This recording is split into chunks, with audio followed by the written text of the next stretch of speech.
Assalamualaikum warahmatullahi wabarakatuh. Perkenalkan, nama saya Yogi Pramana, NIM 201102072, Program Studi Ilmu Pemerintahan, Sekolah Tinggi Ilmu Sosial dan Politik Raja Haji. Baik, di sini saya akan menjelaskan tripartit masyarakat, yaitu masyarakat sipil, negara, dan pasar. Mata kuliah Sosiologi Pemerintahan. Negara dan pemerintah merupakan keseluruhan lembaga politik dan sektor publik. Peran dan tanggung jawabnya adalah di bidang hukum, pelayanan publik, desentralisasi, transportasi umum, pemberdayaan masyarakat, penciptaan tujuan pembangunan baik pada level lokal, nasional maupun internasional. Sektor swasta adalah perusahaan swasta yang aktif dalam interaksi pasar seperti industri, perdagangan, perbankan, dan koperasi sektor informal. Perannya adalah meningkatkan produktivitas, menyerap tenaga kerja, mengembangkan sumber penerimaan negara, investasi, pembangunan dunia usaha, dan pertumbuhan ekonomi nasional. Masyarakat madani yakni kelompok masyarakat yang berinteraksi secara sosial, politik, dan ekonomi dalam konteks kenegaraan. Masyarakat merupakan subjek pemerintah, pembangunan, dan pelayanan publik yang berinteraksi secara sosial, politik, dan ekonomi. Masyarakat harus diberdayakan agar berperan aktif dalam mendukung terwujudnya kepemerintahan yang baik. Publik dihebohkan oleh foto aksi komodo yang menghadang truk pembangunan sarana dan prasarana wisata di Loh Buaya, Pulau Rinca, kawasan Taman Nasional Komodo, Nusa Tenggara Timur. Peristiwa ini bahkan ramai dibahas warganet usai viral di media sosial. Pemerintah Indonesia tengah mengerjakan proyek Jurassic Park di Taman Nasional Komodo, tepatnya di Pulau Rinca, yang Kabupaten Manggarai Barat. Jurassic Park merupakan istilah untuk geopark yang merupakan bagian dari kawasan strategis pariwisata nasional super prioritas Labuan Bajo, Nusa Tenggara Timur.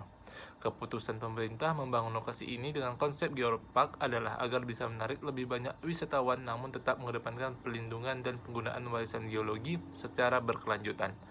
Karena akan dijadikan pusat wisata premium atau istilah yang akan digunakan pemerintah adalah destinasi pariwisata super prioritas, maka beberapa fasilitas pun dibangun. Apa tujuan pemerintah menyulap Pulau Rinca menjadi Jurassic Park? Pulau Rinca menjadi salah satu pulau yang mengalami perubahan desain secara signifikan. Kawasan ini direncanakan oleh pemerintah menjadi destinasi wisata premium dengan konsep geopark. Konsep ini mengedepankan penggunaan dan perlindungan terhadap warisan geologi secara berkelanjutan. Menurut Menteri Pekerjaan Umum dan Perumahan Rakyat (PUPR), Basuki Hadimuljono, tujuan utama dari konsep ini adalah untuk mempromosikan wilayah tersebut sehingga dapat meningkatkan kesejahteraan masyarakat setempat dan mengembangkan potensi secara berkelanjutan. Apa saja yang akan dibangun? Sejumlah fasilitas direncana akan dibangun di kawasan Loh Buaya, Pulau Rinca, diantaranya yaitu Jalan Gertak Elevated seluas 3.055 meter persegi, area pembantu wisata seluas 1.510 meter persegi, penginapan petugas ranger dan peneliti, pusat informasi seluas 3.895 meter persegi, pos istirahat 318 meter persegi, pos jaga 216 meter persegi, pemasangan pipa reservoir seluas 1.044 meter persegi, pengamanan pantai sepanjang 100 meter persegi, pembangunan dermaga seluas 400 meter persegi. Dari rencana pembangunan tersebut diperkirakan akan mengeluarkan anggaran sebesar 96 miliar. Bagaimana awal mula ide pembangunan proyek Jurassic Park? Ide pembangunan Jurassic Park sebetulnya sudah direncanakan sejak lama, bahkan sebelum era pemerintahan Joko Widodo. Proyek pembangunan ini bermula dari keluarnya Peraturan Menteri Permen Lingkungan Hidup dengan Kehutanan Nomor P.48 garing Menhut Strip 2 angka Romawi garing 2010 tentang izin pengusahaan pariwisata alam di Suaka Marga Satwa, Taman Nasional, Taman Hutan Raya, dan Taman Wisata Alam. Setelah keluarnya peraturan tersebut, para investor memiliki payung hukum untuk mengelola dan mengembangkan kawasan konservasi di taman-taman nasional, termasuk di Taman Nasional Komodo. Saat itu terdapat dua investor yang mendapat perizinan lahan dan penyediaan sarana wisata, yaitu PT Komodo Wildlife Ecotourism dan PT Segera Komodo Lestari, dengan masa kontrak 52 tahun. Setelah turunnya perizinan tersebut, terjadi penolakan oleh masyarakat terhadap penyediaan sarana wisata alam di Taman Nasional Komodo. Seorang warga mengatakan tidak pernah ada konsultasi publik sebelum pembangunan oleh PT Komodo Wildlife Ecotourism. Sosialisasi pun dilakukan setelah ramai isu privatisasi pembangunan wisata alam di Taman Nasional Komodo. Pernyataan warga tersebut bertentangan dengan pernyataan Direktur Jenderal Perlindungan Hutan dan Konservasi Alam, Wiratno, yang menyebutkan bahwa sebetulnya dialog atau sosialisasi sudah ada, tetapi warga baru mengetahuinya. Wiratno juga menambahkan penolakan bukan berasal dari warga sekitar, melainkan dari warga Labuan Bajo yang digerakkan oleh beberapa orang yang memiliki kepentingan wisata. Penolakan yang diberikan masyarakat membuat eksekusi dari penyediaan sarana wisata alam di Taman Nasional Komodo dibatalkan, tetapi setelahnya tidak ada kejelasan mengenai izin pengelolaan dan pengembangan kedua perusahaan tersebut masih berlanjut atau tidak. Ketidakjelasan tersebut melahirkan Permen baru nomor P.8-Menhelhaka-Sekjen-KUM.1-3-2019 tentang izin perusahaan pariwisata dalam alam di Suaka Marga Satwa, Taman Nasional, Taman Hutan Raya, dan Taman Wisata Alam. Lahirnya permen tersebut menjadi jalan bagi pemilik perusahaan semakin mudah mendapatkan izin pengusahaan pariwisata alam dan kawasan Taman Nasional. Selanjutnya, Kementerian Lingkungan Hidup dan Kehutanan (KLHK) berbagi otoritas dengan Kementerian Maritim dan Investasi, Kementerian Pariwisata, dan Pemerintahan NTT untuk kembali menata Taman Nasional Komodo menjadi destinasi wisata kelas dunia pada tahun yang sama. Menko Maritim Luhut B. Panjaitan menyampaikan rencana pembangunan wisata Jurassic Indonesia dengan pusat penelitian di Pulau Rinca. Mengapa pembangunan Jurassic Park menuai polemik?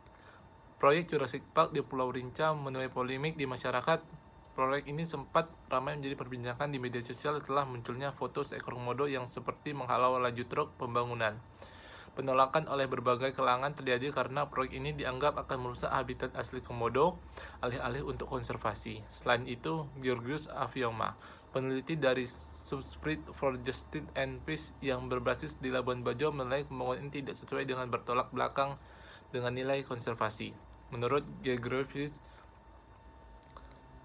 di beberapa kawasan tersebut terdapat plang atau Cape Silent, yang artinya di wilayah tersebut diharuskan untuk tetap tenang. Akan tetapi, kenyataannya truk, ekskavator, dan helikopter terus memasuki sekitar wilayah tersebut dan menyebabkan kebisingan wilayah tersebut.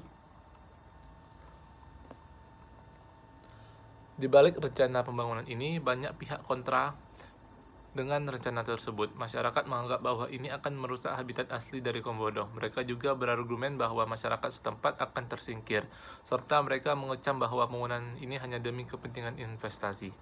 Pulau Rinca sendiri merupakan pulau dengan komodo terbanyak di antara pulau-pulau lainnya.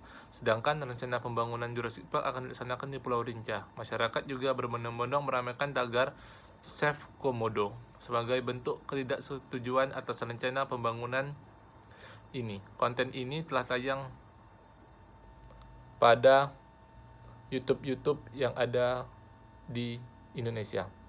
Direktur Eksekutif Wahana Lingkungan Hidup Walhi Nur Hidayati menilai pembangunan proyek Jurassic Park di Pulau Rinca, Nusa Tenggara Timur yang dilakukan pemerintah tidak berbasis keilmuan. Menurut dia, alih-alih melestarikan komodo dan habitat alaminya, pembangunan tersebut justru akan membuat komodo tersiksa. Pembangunan Jurassic Park di Pulau Rinca jelas menunjukkan pembangunan tidak berbasis keilmuan dan bertentangan dengan kearifan lokal masyarakat setempat. Proyek wisata ini, pemerintah tak mendengar aspirasi masyarakat. Menurut Direktur Eksekutif Wahana Lingkungan Hidup Indonesia Walhi Nasional Nur Hidayati, tetap berlangsungnya proyek infrastruktur wisata di kawasan Taman Nasional Komodo merupakan bukti bahwa pemerintah tidak mendengar aspirasi masyarakat.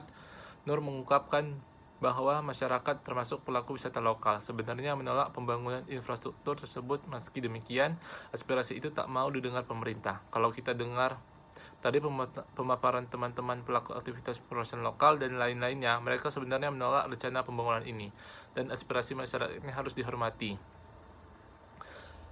Dalam sebuah konfirmasi virtual Negara di Walhi, jangan sampai kemudian jika ada proses AMDAL baru, itu kemudian hanya sekedar menjadi justifikasi bagi keberlanjutan dari proyek yang sebetulnya sudah ditolak oleh masyarakat secara luas sejak awal. Tapi kita bisa lihat bagaimana perilaku pemerintah terhadap aspirasi masyarakat ini. Pemerintah sama sekali tidak mau mendengarkan aspirasi masyarakat ini. Mereka tetap jalan di tengah berbagai protes, demo, aksi yang sudah dijalankan masyarakat. Aktor dalam pembangunan Jurassic Park di Pulau Komodo, negara yaitu pemerintah, Kementerian PUPR telah bekerjasama dengan Ditjen Konservasi Sumber Daya Alam dan Ekosistem KSDAI, Kementerian Lingkungan Hidup dan Kehutanan LHK. Aktor lainnya yaitu masyarakat, Forum Masyarakat Peduli dan Penyelamat Pariwisata atau FORMAT. Selanjutnya itu pasar Pulau Komodo, Pulau Rinca yang menjadi salah satu pulau di kawasan Taman Nasional Komodo, Nusa Tenggara Timur. Baik, itu saja yang bisa saya jelaskan. Saya ucapkan terima kasih. Saya akhiri. Wassalamualaikum warahmatullahi wabarakatuh.